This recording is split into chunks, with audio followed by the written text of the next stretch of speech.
Hello and welcome to a video where I am going to be going through Calfreezy's video where he answers a ton of questions about 75 hard. As a qualified personal trainer and someone that's done the challenge myself, I lost 40 pounds during the challenge in total because I did do it twice. The first time I went from 222 pounds to 192 pounds, and then I bulked up a little bit over Christmas, got back to 200, went through 75 hard again and got from 200 pounds to 182 pounds. So I'm pretty well versed in this. Like I say, I'm a qualified personal trainer, so I feel like I know to some degree what I'm talking about. I'm going to go through the questions that Cal answered, go through his answers a little bit, and I'm going to give my 2 cents on it. Let's get into this video. So, Here we go. welcome. We are doing 75 days after 75 hard. All right, so first of all, great title. I mean, is it actually exactly 75 days after we did 75 hard, or is it just a case of that rolls off the tongue nice and makes a good title? I guess we'll never know, but good title. It drew me in. Honestly, this video is going out in February. I actually think February is an amazing time to do 75 hard. If I were to do it again, February. Yeah, so I completely agree. I mean, January, February, March, honestly, there's not really a bad time to do it. I would say, apart from if you've got your birthday coming up or if you've got Christmas coming up. Now, a lot of people are going to make all of these excuses like, oh, but it's this person's birthday, or like there was this event that I was going to go to on this day. You got to stop making excuses. You've got to commit if you actually want to do this to 75 days. So when I did it, there were certain people's birthdays and they sort of invited me out and I had to say no to those. And this is just unfortunately something you're going to have to do. Like I say, if it's coming up to Christmas or your own birthday, I would say don't do it. But yeah, definitely February's a great time. You're going to get in shape before summer. But you are not going to find the perfect time to do it where for 75 days straight, there is absolutely nothing going on. You've just got to find a good time to do it and then just say no to a few things. And once you come to terms with that and realize that it's okay, you may miss certain social events, but after the 75 days are up, you'll be in much better shape, you'll feel better about yourself, and then you can go and do these social events. You've just got to commit to a period of time. We'll go through the different things. So, number one, training twice a day. No, I don't train twice a day. What? So I'll go through each of these things as well. Do I still train twice a day? Hell no. I don't train twice a day. I think that it's not necessary. I think it's a great way to build that habit and build that discipline to just do things when you don't want to do them. But it's not necessary to train twice a day. You don't need to do it that frequently. Personally, I would recommend 5 days a week. You don't need to do any more than that. Your body needs time to recover if you truly want to grow and build some muscle. But for the challenge itself, it's a great way of just doing something every day, building that consistency. And it's just a fun part of the challenge. But me personally, I run and I train at the gym. I'm currently training for a High Rocks and I have a 5-day split. If you want to know more about that 5-day split, do let me know in the comments. I can go through that on another video. And I found that it's not even really a thing. Like before I used to be like, oh, I can't be asked to go to the gym or like that. Now, sometimes that'll creep in, but for the most time, like it's not even really a question of whether I will go to the gym that day. I just go. And that's a fantastic point that Cal raises. I mean, before the challenge, if you're someone that doesn't go to the gym really at all, this challenge will definitely get you in the frame of mind where going to the gym is not a choice. It just is what you do. You don't wake up and choose whether or not you want to go to work. You just go. And the same should be the case with your fitness. You should prioritize your health. If you can prioritize a job and money, you can prioritize your health. Really think about what the most important thing is here. You're putting all this time and effort into this job. You're not going to miss a single day. But why would you miss a single day for you? You are more important than your job. And so in my opinion, you should always take the priority and you should put that time in for yourself. The next thing from that was, we'll say the water, drinking water. I'll be honest with you, I drink more water than I used to, but still I don't drink enough water. Yeah, so for me personally, water was never really an issue for me. You'll find that when you go to the gym and you take a bottle of water with you, as long as you just keep sipping that between sets and whatnot, you'll get through like at least 2 liters of water just in your workout alone. And then it's just a case of like getting a few more glasses in throughout the day. I mean, when you feel thirsty, great sign that you need a drink. And if you can, I would keep a bottle of water by the side of you all the time. Now, Cal goes on to say, oh, it's quite annoying to take around a bottle of water with you everywhere. But I mean, I don't know, you take your phone around everywhere with you, your wallet. I guess it's got to be in your hand or it's got to be next to you. But at the end of the day, if it's going to help you, if it's going to make you feel better, which it will, a lot of people are feeling a bit sluggish, tired, a bit exhausted, got no energy. And maybe it's just a case that you're not drinking enough water. So do yourself a favor, take that bottle around with you, take care of yourself. As soon as you feel like you need to have a drink, you probably do. So seek the nearest tap out, fill up a glass or fill up the bottle and get the water in. To be honest with you, I don't drink a gallon of water a day like the challenge asked you to now after the challenge, but I drink plenty of water. I can tell you that for sure. And it did help to quantify just how much water you really need. So the challenge was good for that, but I don't track my water. I just kind of know from experience that I'm having enough. My diet has changed dramatically. I really do eat a lot cleaner. I'm a lot more conscious of what I'm eating. Before, I would just eat whatever, whenever. Now, is this good for me? How much protein is in it? You know, those sort of questions are being asked. Before, it was just eat what you can. Now then, let's touch on diet. What diet did I do over the 75 days? Was I fasting? Did I do keto, carnivore? Did I go vegan? No, no fad diets were done for me. All I did was track my calories and my protein. I aimed to get under 2,500 calories every day. And whilst I was being as active as I was, you can see it in the results. I lost 30 pounds in 75 days and I did not do a single fad diet. I did not need to do carnivore. I did not need to go keto. I did not need to do some weird 5-day on, 2-day off fast. Just track your calories. Make sure you're getting in enough protein. You need 1.2 to 1.7 grams per kilo of body weight if you're an active individual. You don't need a gram per pound. Aiming more towards that will help you in terms of satiation if you're trying to cut down. But in Cal's case here, bulking up, you do not need to get in that much protein. As I say, 1.2 to 1.7 grams per kilo of body weight is going to be enough to help to rebuild and grow your muscles after training. Any more than that isn't really going to get used, but it is going to keep you satiated and a bit more full and keeps you focused more so on whole nutritious foods. So it's good in that sense, but especially if you're bulking, you definitely don't need to be getting in up to a gram per pound of body weight because it will just make it harder for you to bulk up. Yes, I do have fast food occasionally, maybe like once a month, but it used to be multiple times a week. So we're definitely in an upwards trajectory with that. Yep, so one more thing I want to mention about diet. Obviously, in 75 hard, you're not allowed to have alcohol or takeaways. In my opinion, this is not sustainable at all outside of the challenge. Like, no one is ever going to never have another sip of alcohol or never have another takeaway ever again in their life. And you can absolutely fit both of those things into a healthy and balanced lifestyle. So for me personally, I took the time out of drinking and having takeaways, and it was a good challenge. It was good for the challenge. It was kind of nice to not have them and know that I don't need them as much as I used to have them. But now that I'm outside the challenge, I do drink on the occasion and I do have the odd takeaway.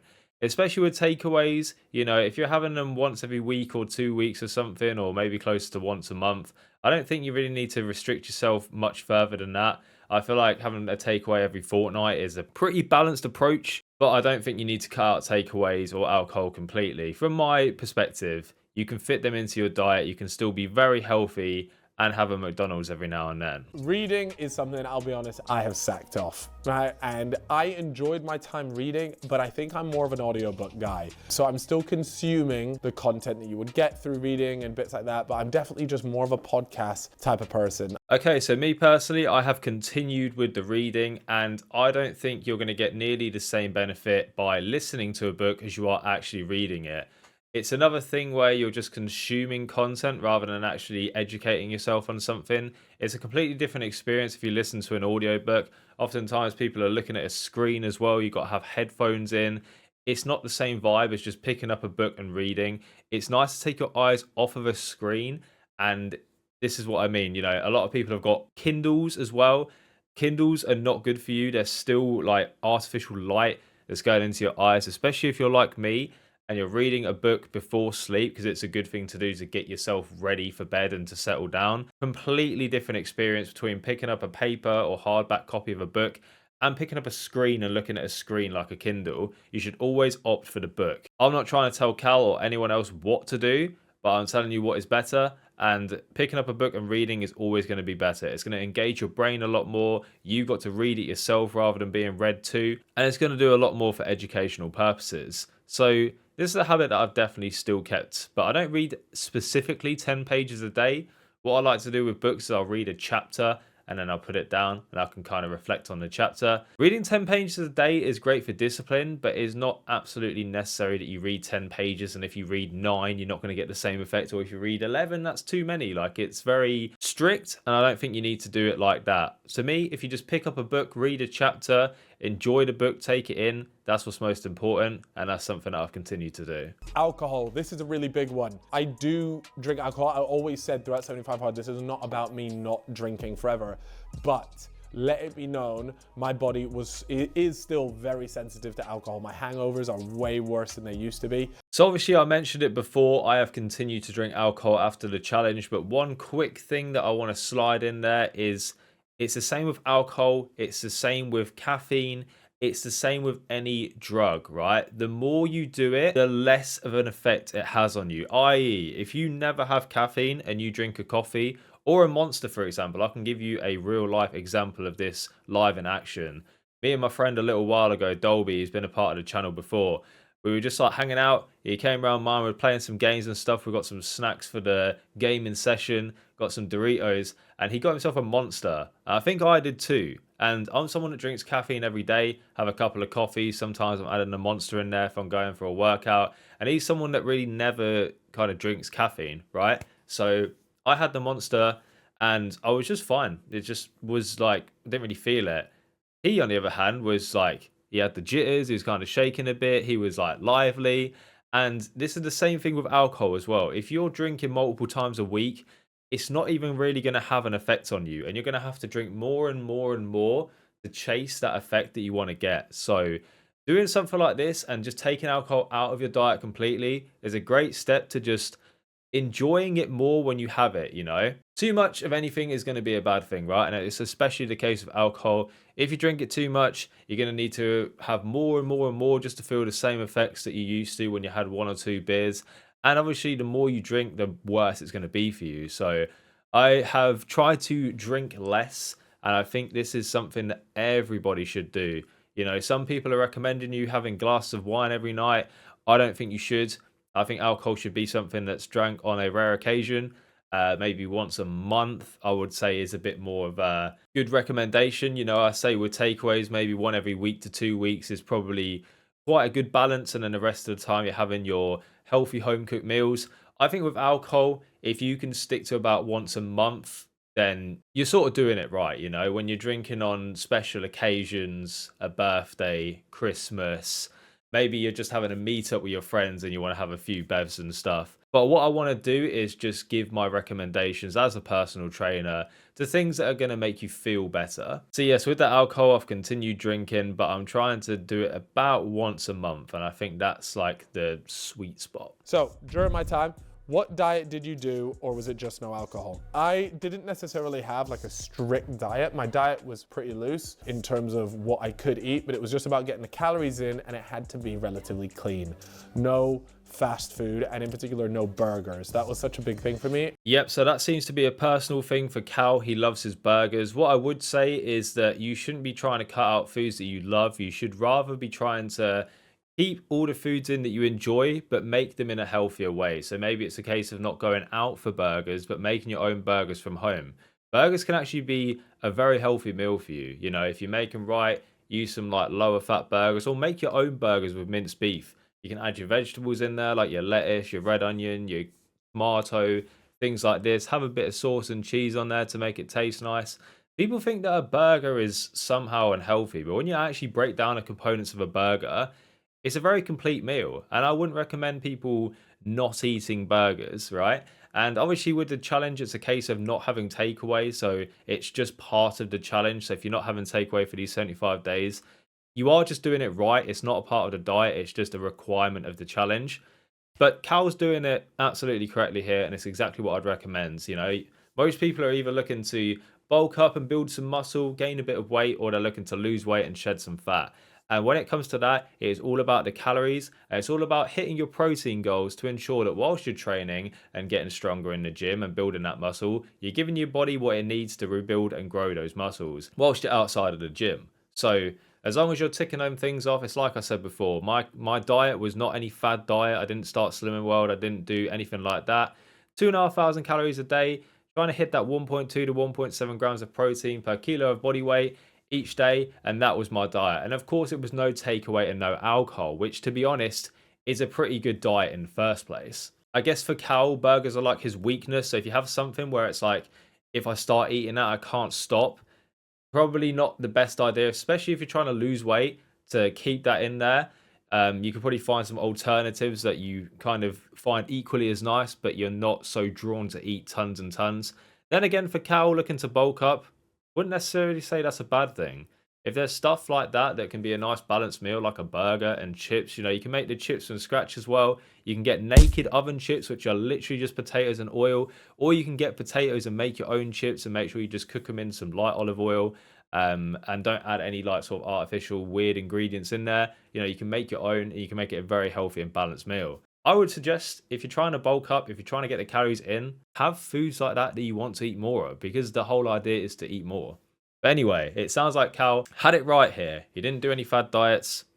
I totally agree. I ate a lot of chicken and rice, and I'll be honest with you, it did get a little bit boring, and the food wasn't that exciting. And that's exactly it. With your diet, you don't want to just be eating chicken and rice. You want to make sure that you can have that slice of cake that you can see on the screen right now and fit it into your calories and fit it into your macros, because you don't want to be doing a diet just because you think it's the perfect diet. You can have the most perfect diet in the world, or you can have the diet that's pretty good but not perfect. But if you're going to stick to that one for the rest of your life, and this one's going to go out the window in 2 weeks, this diet is going to be better. So something to consider. You'll be in social situations where you go out and maybe the menu isn't necessarily that clean or that great. Instead of being super arsey and just that guy. Yeah, one more thing here. I'm not going to go to like just the face cam. I'm not going to say too much on this, but what I do want to say is that during this challenge, you also can't go to restaurants. It's not a case of, oh, just don't get food delivered to your home. You also can't eat out either. It's about you cooking all of the food and having fresh ingredients and doing it all yourself. You can't just say, I'm not going to have a takeaway. Oh, but I'm going to go out to a restaurant every night. You're literally doing the same thing. So it's no takeaways. It's no food from restaurants. It's just all home cooked meals. So Tom here asks, how long did it take for you to get into a habit where it became less of a challenge and more of a routine, as I'm struggling to get into a habit of myself at the moment? Would love to do a challenge myself, but work commitments meant I couldn't keep at 75 hard as long as I wanted. Love the work. Now, I don't know what exactly your work commitments are, but this challenge is more about discipline than anything else. So you have to look at your day and... Absolutely. So Cal is very like understanding here of like people's work commitments and stuff, but I'm going to be a little bit more harsh. If you want to do 75 hard, everybody works. Everyone's got a 9 to 5. Everyone's got their hours that they need to do in the day. You are not special. You can fit it in if you really want to. Nobody's working for 24 hours a day. Most people are saying, I have no time to work out, and then they go home and they spend their entire evening sat in front of the TV on the sofa just watching stuff that they don't need to watch. If you really want to do this, you will find the time and you will fit it in. If it's going to the gym in the morning, if it's taking walks on your lunch break to get outdoors, because you can literally go and walk. It doesn't have to be super intense workout. You don't have to run every single day, and I definitely didn't. That's actually not a good thing for you either, to run every single day. People talk a lot about messing up your knees and stuff with running. Yeah, if you do it every single day, probably going to happen. Have some walks in there. Have some stretch routines in there. That's what I was doing as well. Some days I was doing a run at lunch and a stretch after work, and that was my days of working out. You have enough time to do your full-time job every single day of the week. And then what are you doing at the weekends, really? Unless you're a real outlier, most people that say that they don't have time to work out 2 45-minute workouts a day when one can literally just be a walk on your lunch break or before work, you're lying to yourself. You just don't want it bad enough. So if you really want to do this, and you don't even have to, no one's saying that you have to do 75 hard. But if you really want to do it, if it really is a priority to you, if you want to focus on your health and make that a priority, You will find time. There is no, oh, but I work, so I have no time. You make the time. I work. I have a full-time job. I also do things on the side as well. I'm a coach on the side. I stream. I have a ton of stuff going on. Still find time to go to the gym every day because I make it a priority. Well, not every day, like 5 days a week. And I also run as well. But I find the time. I make the time. And so can you. In an A bit of ideal tough world, love there, but it how does can I need to be make said. this? Only in very exceptional circumstances can this just not work for you. I got a lot of people saying you only completed this because you're a YouTuber, and absolutely it makes it a lot easier that I can move things around pretty willy-nilly, but at the same time I had to be disciplined. I still had to get it done. I still had the same mental. Right, Cal is being very nice here again. People say, oh, you can do it because you're a YouTuber. It is easier for you that has a normal job than it is for someone that's a YouTuber. And here's why. You work a set amount of hours. You work from this time to this time, probably have your weekends off as well. You don't need to worry about, oh, how long am I going to be working for today? You know exactly what time you're going to start and what time you're going to finish. And you know when your free periods are. So you can work around that. For someone that's working for themselves, like Cal, people will say, oh, you're just a YouTuber. There's no work involved. There's a ton of work involved, especially when you're at his level. You know, he's got his own like studios, podcast studios, all of this stuff. He probably has more to do than you do. And I'm not saying this to every single person on planet Earth. Cal is probably not the most busiest person on planet Earth. But to most people that are just sitting there like, don't know about this, you know, I work my 9 to 5, Monday to Friday. I've got no time and, you know, got to go home and make dinner. Come on now. You've got time. Someone like Cal or someone that has like their own business and has no set hours, they could one day, you know, they could plan, oh, I'm going to go to the gym at like 5:30, and then they could have to work until like 8:30 at night, and then it just completely throws off their schedule. You probably know 90% of you that are watching this video, I start at this time, I finish at this time, this period's free, this lunch period's free. I start here, I can wake up whatever time I want in the morning. You have time. So it's not an excuse of he's a YouTuber, he could do it. I work full time, like I say. I have like pretty much the same hours as everyone else, and I found a way to do it, and you can too. The book is really eye-opening in terms of how you can make it as easy as possible to achieve these habits, I guess. And Right, just a quick one. I have read tens of books. I'm not going to lie and said I've read hundreds and thousands of books, right? I've read a fair amount of books, a lot of them to do with self-improvement, a lot of them being educational books. If you would like a list of books that I'd recommend, let me know in the comments and I can recommend you like enough books that are going to last you probably the entire year. So let me know if you want that. can you go through things you ate on a daily basis, what a normal day of eating would look like to you? I kind of went over that in the video, but the most important meal for me, which I am often told is not an important meal, is breakfast. And that was purely because it made me hungry earlier. Sounds strange, but when I ate earlier in the day, it started a feeling. Yeah, so I've got a bit of a different take on this. I know a lot of people will say breakfast is not important. It is actually a lot better for you to eat your calories earlier in the day and have less calories later on in the day, because it will affect your sleep as well. If you save all your calories until the end of the day, I know it can be good for like a mental side of things. It can like keep you going on lower calories during the day because you're like, yeah, but at night I can eat all this food and I'm just going to save myself for that. It can be good in terms of weight loss if that's your approach, but in terms of a general health standpoint and in terms of sleep, if you save loads of calories until the end of the day and you're eating until late, I know there's been a lot of like debunks saying, oh no, you can eat your calories any time of the day, it's fine. Yes, for weight loss, that's correct. But for getting good sleep and general health, it's not. You should be trying to eat more of your calories and have like a decent sized breakfast at the start of the day and try and have a few less calories in the evening. And especially don't eat right before you go into bed if you can help it, because your stomach needs time to digest the food. If it's still doing that when you're trying to go to sleep, it's going to keep you awake. You'll find it a lot easier to go to bed if you've finished fully digesting your food for the day and you've not still got that going on. And in terms of the question itself, like, oh, is there any particular foods that you ate? What did you eat to lose weight? That's what a lot of people tend to ask. They think there's like specific foods that you need to eat in order to lose weight. And it's simply not true. I think in terms of like diet swaps and stuff, and it's the same for gaining weight too, there's certain swaps that you can make that will make it easier. For example, if you're trying to lose weight, swapping out sugary drinks for zero sugar drinks is going to help you a lot and save you calories there.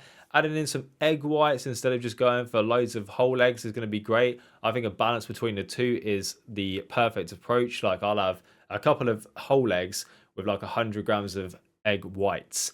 And that gives you a good balance there. You're still getting the nutrients in from the egg yolks that you're having, but you're adding on some extra protein for not that many calories. So it's good to have a balance there. You just want to try and eat mostly whole foods. You want to get in your meats. They're going to really be beneficial to building muscle, and they're great sources of food. You want to be getting in plenty of fruits and vegetables. They're going to help to bulk up your meals, especially if you're trying to lose weight. And that fruit as well is going to give you some natural energy. That's really good. It's better than any sort of chocolate bar that you're going to eat. But most of the time with diet, it's making sure you stick to your calories, whether you're trying to get below a certain number to lose weight or above a certain number to gain weight. It's about the calories, and it's about getting in enough protein in a day. Again, if you want like a nice little list of like all of the high protein foods that I would recommend putting into your diet, let me know in the comment section. I'll try and help you out. What are the rules in terms of when you get an illness, etc.? This kind of sounds a little bit crazy, but there is no rules. You just have to do it. Okay, so can you basically get away with it if you have an illness, is what the question is here. And Cal says this sounds a little bit crazy. It's not. It's a challenge. You still have to get the work in. Just because you get like a bit of a cold, a bit of a sore throat, the sniffles, a cough, whatever it is, doesn't excuse you from the challenge. It doesn't mean you can just take a week off and then just continue. It's 75 days in a row of doing the habits every single day. So if you get ill, you have to carry it on. Just ask yourself, and I always relate this back to work because everyone seems to be able to do work, like do their job no matter what. If you had a bit of a sore throat, would you take the day off work? Probably not. So if you wouldn't take the day off work, you can still go and do a walk and a stretch or whatever it is. You don't have to do like the most intense workouts ever, and we said this before as well, but this is just part and parcel of the challenge. If you do get ill, if you do wake up one day and you don't feel great, you've still got to get it done. There's nothing in this challenge where it's like you couldn't physically do it. Even if you broke your leg, you could still go out and just, be outside for 45 minutes and I don't know, do some bicep curls or something. And or like a stretch. Like that's obviously a very extreme example, but you get the point. The point of the challenge is to just be consistently doing habits every day. You don't have to do a specific weights routine. You don't have to run. You don't have to do anything in particular. There's no diet you must follow. It's just a diet to stick to, right? The whole idea behind the challenge is building habits, not doing very specific things every day, right? So if you're ill, you still have to do the challenge. You still have to continue, or you fail the challenge and start from day one. That's just the harsh truth of it. What was the hardest part about doing the challenge? Honestly, it was saying no to a lot of things. I'm very much a social guy. I love hanging out with my friends. I find that a really important part of my life. Again, I haven't got much more to add on this. What's the hardest part of the challenge? It is saying no. It's not doing the things that you kind of want to do that are not going to be beneficial to your health, and having to do the things that you need to do when you don't want to. That for me is the hardest part. Apart from getting fit, what kept you motivated through the 75 days? Truthfully, it was, I'd put it out there for accountability. Part of the motivation was there, like, I can't really let myself down. People online knew that I was doing it and I wanted to do it.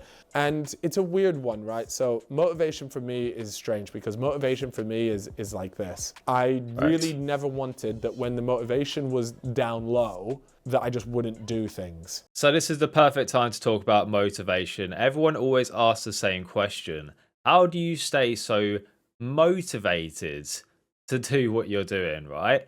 And you can ask any person that's been successful in their health and fitness journey, oh, what made you stay motivated? And they'll tell you that it's not motivation. It's nothing to do with motivation, because it's like Cal says, your motivation is going to be high on some days, especially towards the start. When you first start something, say like, this is why everyone fails their New Year's resolutions when it comes to being healthy and getting in shape, because after Christmas, you've eaten all the food and drink you could ever want and more, and you start on the 1st of January and you're like, oh my God, I could not even look at another biscuit, even if I wanted to. And I'm ready to change because, you've seen all these motivational videos and stuff of people that have like gone through transformations and you're like, yes, this is my year. Motivation starts here, gets through like week 1, especially going into week 2, and your motivation dips to the floor. And then you think, what's the point of even doing this? You know, I would rather eat a chocolate bar than lose weight, and then, or I'd rather drink some wine and lose weight, and then people go off the diet, which is why you can never rely on motivation. What you need instead is discipline. But how do you get discipline? Well, are you going to be disciplined towards something that you don't want to do? No, because why would you? The discipline's going to come from when you actually figure out why you want to do something. So, why did I do 75 hard? What kept me so motivated? Well, nothing. Like, the reason why I did 75 hard in the first place is because I looked at myself in the mirror and I was like, I look terrible. I'm supposed to be a fitness influencer. This was, to be fair, before I became a coach. Now I am a coach, and that's also something that plays on my mind. I want to be a role model for people, the general public, and for my clients as well. And so that always plays a role in my mind of like staying in shape and trying to lead by example. Having a strong reason as to why you want to do it is what's going to be your motivation and keep you going. Because when the motivation dips and you have no motivation, you're going to be left with a choice. Do I continue doing what I'm doing right now that's going towards a goal? Or do I have the enjoyment of, I don't know, binging really is what people are going to tend to do, especially when they've like refrained for a long time. And you're going to be faced with this choice. If your reason for starting in the first place isn't strong enough, if you don't really want that, and you really want the chocolate bar and the takeaway and to just drink a bottle of wine or have a case of beer, that's going to win every single time. But when you get faced with that decision, and for me, for example, I get faced with that decision and I'm like, I want to prove people wrong. I'm sick of people commenting on my stuff, telling me that I don't look like I've been training for 8 weeks, let alone 8 years. Things like that, they are your motivators. It's like a lot of people, they either want to prove people wrong or they've been name called or something for like the way that they look or sort of shamed in a way and they think, right, that's it. I'm going to prove you're all wrong. Watch this. Or a breakup happens and they're like, I'm going to show you what you're missing out on. Something really strong like that is going to be a great motivator, if you even want to call it that, to get in shape. For me as well, I also want to look great for my partner. Like, I take a lot of pride in the way that I look. I care about her an awful lot. I want her, even if she already likes what she sees, that's great. I want to be the best version of myself for her. And, when kids come into the picture as well, I want to be a father that they can look up to. I want them to be able to tell their friends about me and be proud that I'm their dad and things like this. And, when you've got really strong reasons to do something, that's when it's going to get done. So if you can't sit down and think about something that, really matters to you as to why you want to go through a challenge like this, it ain't going to work. So a lot of people, especially when it gets to New Year's and New Year's resolutions, they just think about something that they want, I guess, that they just see and they're like, oh yeah, that would be good. Or like, I'll do that because it feels like it's what I should be doing. Well, if you're doing it just because you feel like other people think it's a good idea, you're not going to stick with it because it doesn't mean anything to you. If it don't mean anything to you, then you're going to pick a takeaway and a bottle of wine or a case of beer every single time. Don't worry about motivation. Get the word motivation out of your head and set yourself goals, figure out why they mean something to you, and draw upon that when you think about giving up on them. That's what I'd say on that. Too many people looking for some special thing that motivated them. Like, oh yeah, there was this thing that just kept my motivation up here the whole time, and this is the secret to this motive. There's no secret. There is no secret. There are things that you really want and things that you kind of don't. So find the thing you really want and work towards that. Don't work towards the thing that you think you should work towards. Work towards the thing that you want. That's what I'd say on that. When I was, when we're working on the podcast, we have not missed a week in that podcast in 3.5 years. It's because of the consistency and showing up every single week and doing it that we managed to. I gotta give Cal his props here. That's amazing. 3.5 years without missing a podcast. There's a reason why this man has the following that he does. There's a reason why his podcast studios are as successful as they are. It's because he's consistent, he's dedicated to his cause, and he's disciplined enough to keep showing up every week and doing it. Big ups to Cal. Need more people like this, and we need more people to find something like this that they are passionate about, that they do care about, that they can make a change in the world with. And you need people that are just dedicated hard workers like Cal that just stick to that. for years on years. Joe Cox said, how do I use Whoop properly? It's mad confusing. So you guys would have seen, and I still have it here, my Whoop band. It is just like a fitness health tracker. It was a super important part of my journey. I know it was sponsored by them, but All right, not everyone is going to get a massive sponsor to help them be motivated and stay on track for 75 hard. Let's be real, that would have been a big thing that kept Cal going. I'm sponsored by Whoop, I'm getting all this money just to do this thing for 75 days. You know, it's like I said before, most of the time, you know, work is going to be at top priority. You're going to do it no matter what. The reason why you're going to do that is because you earn money from it, right? So obviously, if Cal's getting paid a decent little stack by Whoop to just do this challenge with them, he's going to be extremely motivated and disciplined to do it because he's getting money for it. However, there is a point to be made about fitness watches. Yeah, I've got one on right now. The point I want to make about fitness watches is to do with identity. Now, you can try and change habits, and there's like different layers to habits, right? And like different reasons, different things that they're tied to. I can't go fully into detail about that right now because I quite frankly don't remember everything about it. But what I do remember is things that are like the deepest rooted within you are things that relate and tie into your identity. So if you can build your identity to be what you want to be by doing something like wearing a fitness watch, when I wear this watch, it reminds me I am an athlete. I can tell myself that. Look, I'm an athlete, you know, I'm tracking my steps. It's telling me to get up every hour. It's keeping me moving. I'm tracking my heart rate with it, making sure that, you know, things are going okay with that. And it just ties into that whole identity. It's like when you can put on your running gear and you look at yourself in the mirror in your running gear, you're going to be so much more motivated to go out and go for a run because you're in that running gear. Right now, I'm wearing a jumper and some joggers. I'm not going to go outside for a run. But if I just go and get my shorts and my running shoes and my top and hoodie on and get my headphones on, I'm like, right, I'm running. I'm a runner. I'm going to go out for a run. Crafting your identity into something that you want to be is super important for keeping yourself on track. I would recommend, like, especially if you have one and you don't wear it, but you're trying to get into fitness, why are you not wearing it? Just wear it. Have a look at where your steps are at every day. You know, take a look at your heart rate. When you go out, it will be like, hey, are you doing a workout? And if that helps you to keep going, tap yes. I don't normally tap yes or whatever because I'm tracking my runs on Strava. I've sort of got my route set out for my walks anyway. But if it helps you with that, then why not? Plus, you know, things like an Apple Watch, which I'm wearing right now, are going to remind you to get up every hour. It's going to make sure that you're not sitting down for too long. You know, even if you're working, it is important to also just get up, go take a quick break. You know, how long can you really stare at a computer at a problem for before you're just going around in circles and not making any progress? Sometimes you need to spend like half an hour to 45 minutes locking in and focusing on a task. But if you've not solved it by then, maybe get up, go for a quick walk, have a little think about it in your head. And to be honest, by the time you get back, you'll probably figure out an answer. But yes, fitness watches are really important for just crafting your identity into what you want to be. But not everyone's sponsored by Whoop and getting however much Cal is getting for doing 75 hard. So I can understand it's going to be a lot easier for him than other people. He's titled this chapter Woot. He's not even called it Whoop. He's called it Woot. Did you see that?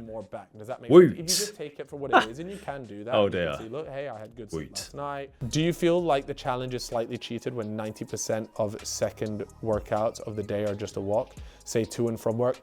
Not really. Like I said, you know, it's up to you. Walking as your outdoor activity is not cheating. It says to do 2 forms of exercise per day, one being outdoors.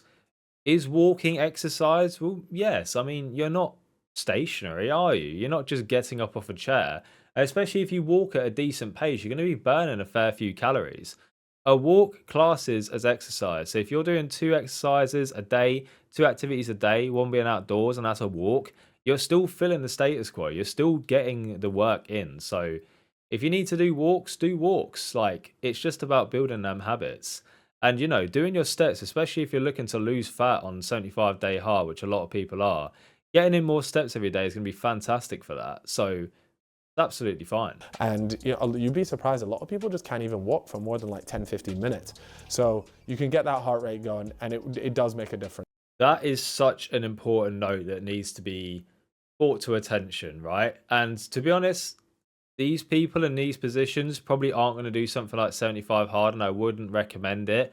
But there are some people that are struggling to walk right now for more than 10 minutes without getting out of breath. This is something that you'll find with a lot of, well, coaches as well. Most of them being unqualified and just coaching because they got themselves in good shape, which is largely down to their genetics and how hard they can work. It has nothing to do with how well they can coach other people. Not everyone is an 18-year-old male looking to go gym 5 or 6 times a week to build muscle. There are so many different types of people with so many different goals. And this is especially important as to why you should be fully qualified if you're going to coach and train people. Unless you're just like teaching your friends or something. But if you're charging for a service, you need that qualification because there are so many different types of people with their own issues, their own things that they're dealing with, their own schedules, their own level of fitness, their own goals, which may differ completely from yours. But provided you're qualified and taught the correct information, you can teach anyone or coach anyone to get to their own specific goals. So when you look at a challenge like this and you say, oh, walking's cheating, you're probably coming from a position where you could walk for a few hours and not even feel it. What about the person who's in their mid 40s who hasn't really walked at all for the last however many years and they just struggle to walk in general? Well, you know what? If they go for a 45-minute walk, that's a great piece of exercise for them. It just might be something that you do every day, but everybody is different. And that's why it's so important to understand that.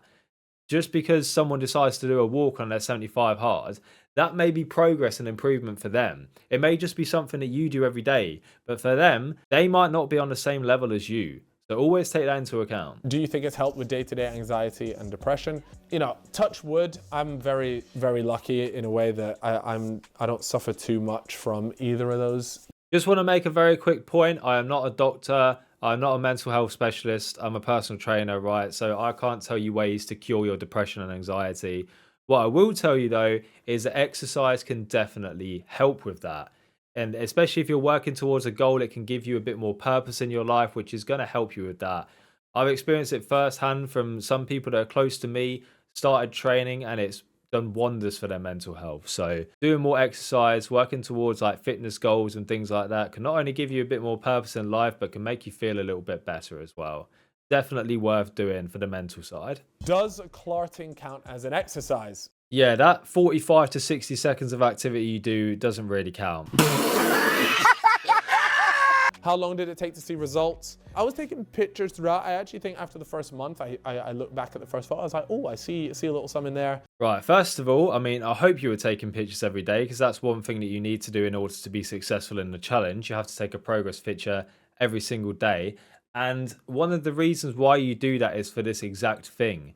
You are going to see so much progress when you actually take pictures of yourself compared to if you're just looking at yourself in the mirror. Because it's going to be very hard for you to remember what you looked like 30 days ago.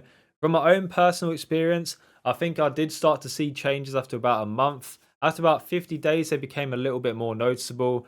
But to see the most drastic changes in the world, to get your physique to a level where you're just unrecognizable from your old self, especially if you're starting from the very beginning, it's going to take you a long time, months and months, way after the 75 days. So you got to make sure that if you're committing to this, that you can keep it up or at least keep it up to some degree in order to see results that you probably are looking for, you know? You might see small changes and you've got to be okay with that. You can't just think that you're going to wake up one day and be like, oh my God, how did this happen? You're not even going to notice that anything is changing until you look back at progress photos and think, was that really me? That's one of the important things and one of the reasons why you take progress pictures every day in this challenge. I'm on day 36. What was your workout schedule? Was it tailored to you working out or is it a generic one? Well, first of all, congrats on making it day 36. They say that if you get past the first sort of 10 to 14 days, then most people go on to complete the challenge. So yep, I'm not going to chime in too much here, but big congratulations to anyone that even gets past the first week. I mean, I think a lot of people start on Mondays. Everyone knows that, especially when you get to the weekend, especially if like weight loss and fat loss is the main goal, weekends are the big one. You know, you have to kind of say no to all of the alcohol and takeaways that you might be having normally multiple times on a weekend. So if you can get past that first week, you have shown that you're dedicated enough to keep going. Now it's on you to keep up the good work. All right, we'll leave it with the last one, and this was, did you ever come close to giving up? There was only one time in which I was there, I was trying to find, like, weasel my way out of it, and that was when Okay, so let me just say from my side, the first 75 hards, I was locked in. I don't think there was even a single moment where I thought, I want to give this up. The second time I did it, I gave up on day 50.